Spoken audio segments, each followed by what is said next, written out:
सुप्रभात मेरे प्यारे विद्यार्थियों।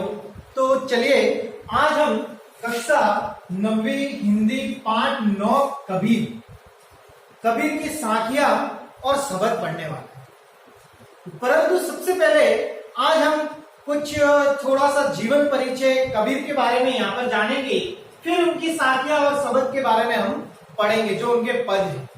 ठीक है, तो सबसे पहले जीवन परिचय कबीर का लेते हैं। इनकी जन्म व मृत्यु के बारे में सन 1398 और 1518 में 1518 में इनकी मृत्यु हुई और 1398 में इनका जन्म हुआ। जन्म स्थान इनका काशी बताया जाता है और इनका जो ज्ञान है अन्य लेखकों की तरह अन्य जो कहानीकार हैं, जो अन्य दोहकार हैं, है ना, तो उनका जो ज्ञान है अलग है। इनका जो ज्ञान है, क्योंकि इनकी शिक्षा ज्यादा नहीं हो पाई थी, इसीलिए इनकी शिक्षा जो है या इनको ज्ञान कहां से प्राप्त हुआ, तो इनको ज्ञान जो है वह सत्संग के माध्यम से प्राप्त हुआ। ये जो कबीर थे ये कहीं पर भी जहां पर भी सत्संग लगती थी वहां पर जाकर बैठ जाते थे और सत्संग से जो भी इन्हें ज्ञान प्राप्त होता था वह अपने शरीर के अंदर या अपनी भावनाओं के अंदर, अपने मन के अंदर, अपने विचारों के अंदर उतार देते थे।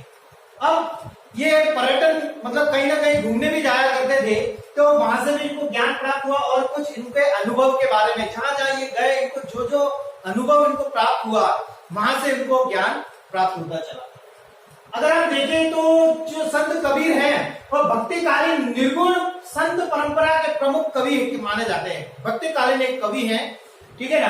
अब इनकी अगर रचनाएं जितनी भी इन्होंने रचनाएं जो लिखी हैं वह या फिर हमें कबीर की ग्रंथावली में मिलता है या फिर बीजक में मिलता है या ग्रंथ साहब में संग्रहित है। इनकी जितनी भी जो रचनाएं हैं वह जो है हमें इनके अंदर देखने को मिलेगी। कबीर ग्रंथावली में चले जाइए या उनकी बीजक जो इनके पुस्तक है उनमें चले जाइए या ग्रंथ साहिब जो उन्होंने लिखा है उसके अंदर इनकी रचनाएं आपको देखने को मिलेगी। अब इनके स्वभाव के बारे में जाने कि ये व्यक्ति कैसे थे, कबीर जो है कैसे थे। ये अत्यंत इनका जो स्वभाव था वो बड़ी उदार वाला था, बड़ा ही उदार स्वभाव था। ये निर्भय थे और सद गृहस्थ संत थे। आगे अगर हम देखें तो इन्होंने जो है ज्यादातर जो अपने दोहों के माध्यम से या अपने साखियां जो है ये शब्द के बारे में जो इन्होंने रचनाएं की है, इन्होंने जो लिखा है, इनमें हमेशा राम और रहीम की एकता के बारे में, विश्वास के बारे में ज्यादा इन्होंने बताया। कहने का मतलब है कि अगर हमें भगवान को ढूंढना है तो हम मंदिर, मस्जिद या गुरुद्वारे में ना जाके भगवान जो शरीर में हमारा जो भगवान है वो हमारे शरीर के अंदर ही निवास करता है। इनका कुछ ऐसा मानना है।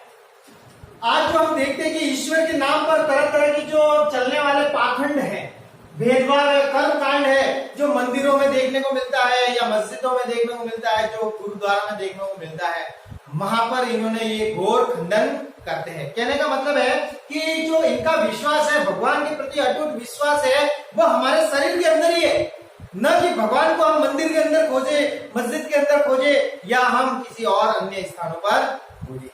तो ये था, मैंने आपको थोड़ा सा सारांश आपको बताया। अब मैं साखिया क्या है, साखिया के बारे में मैं आपको थोड़ा सा समरी के इसके बारे में बताया चाहूंगा, संक्षिप्त विवरण दूंगा। जो साखिया है, जो संत कबीरदास जो है, इनके जो संकलित साखियों में जहां एक और प्रेम का गुणगान किया गया, साखियों में ज्यादातर प्रेम का गुणगान इन्होंने किया हुआ है। वही दूसरी तरफ इन्होंने आदर्श संत के लक्षणों के बारे में भी बताया कि एक आदर्श संत जो होता है वो उसके क्या क्या लक्षण होते हैं। उनके अनुसार एक आदर्श संत वही है, एक आदर्श संत कैसा होना चाहिए संत कबीर के अनुसार। तो इन साखियों के माध्यम से हमको बताना चाहे कि एक आदर्श संत जो है वही है जो धर्म जाति ऊंच नीच छुआछूत भेदभाव पर विश्वास नहीं करता। तो संत, एक आदर्श संत, एक अच्छा संत कैसा हो, जो जात पात ऊंच नीच भेदभाव पर विश्वास नहीं करता हो, वही सच्चा आदर्श संत है। उन्होंने ज्ञान को सर्वश्रेष्ठ माना है। इन्होंने, कबीर जी ने, इन साखियों के अंदर जो अभी हम पढ़ने वाले हैं इसके अंदर क्या है, ज्ञान को सर्वश्रेष्ठ माना है। उनके अनुसार ज्ञान से बढ़कर और कुछ भी नहीं है। उन्होंने अपनी रचनाओं में यह कहा है कि कोई भी अपनी जाति या काम से छोटा या बड़ा नहीं होता, बल्कि अपने ज्ञान से होता। व्यक्ति जो है अपने काम से बड़ा नहीं होता या जाति से बड़ा नहीं होता है, बल्कि यदि व्यक्ति के अंदर ज्ञान है तो वही ज्ञान जो है उसे बड़ा बनाता है। उन्होंने अपनी साखियों में उस समय जो समाज में फैले अंधविश्वास है, अन्य त्रुटि गोपियां हैं उनका खुलकर विरोध किया है। तो अभी जो हम साखियां पढ़ेंगे उसके अंदर जो इन्होंने विरोध किया है वह हम पढ़ने वाले हैं। तो सबसे पहला जो है, आइए हम पहला जो साखी का पहला जो पंक्तियां हैं वह हम उनको पढ़ के मैं आपको बताता हूं। तो पहली साखियां जो है उसके अंदर आप अपनी पाठ्य पुस्तक को लेंगे और उसके अंदर आप देखेंगे उसमें लिखा हुआ है कि मान सरोवर सुभर जल हंसा केली कराही, मुक्ता पल मुक्ता चुगे अब उड़ी अनंत न चाही। तो इसके अंदर कहने का मतलब क्या है?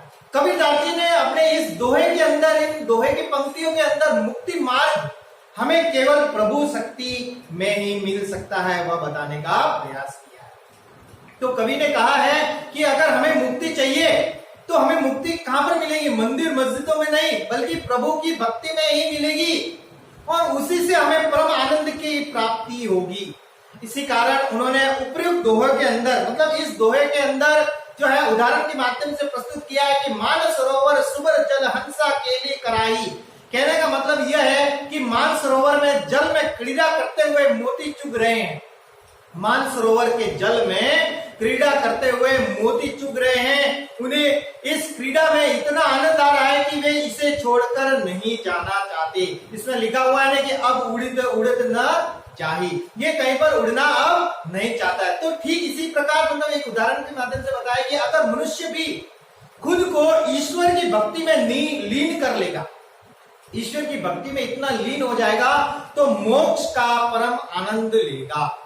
तो फिर उसका ध्यान कहीं और नहीं भटकेगा। जिस प्रकार मान सरोवर के अंदर जो हंस है, जो अकेलिया करते हैं और मोतियों को चुगते हैं और वो उस मान सरोवर, तो जो कबीर है वह उदाहरण के माध्यम से बताते हैं कि मान सरोवर के अंदर जो हंस है, जो मोतियां चुग रहे हैं, वह मान सरोवर को छोड़कर और कहीं नहीं जाना चाहते।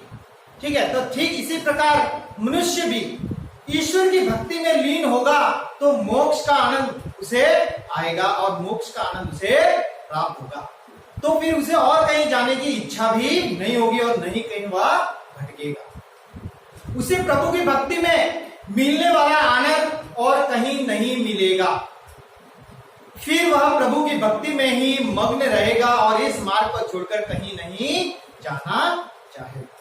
तो कवि जो है पहली साखिया का जो दोहा है, ठीक है ना, उसके अंदर यही कहते हैं कि मान सरोवर सुबर जल हंसा केली कराही, मुक्ता फल मुक्ता चुके अब उड़ी अनंत न जाई। मान सरोवर में जो चुगने वाला जो हंस है, जो मोतियों को चुगता है, वह कहीं और जाना नहीं चाहता। ठीक इसी प्रकार मनुष्य भी जो भक्ति का मार्ग अपनाकर प्रभु की भक्ति कर ही मोक्ष का सच्चा आनंद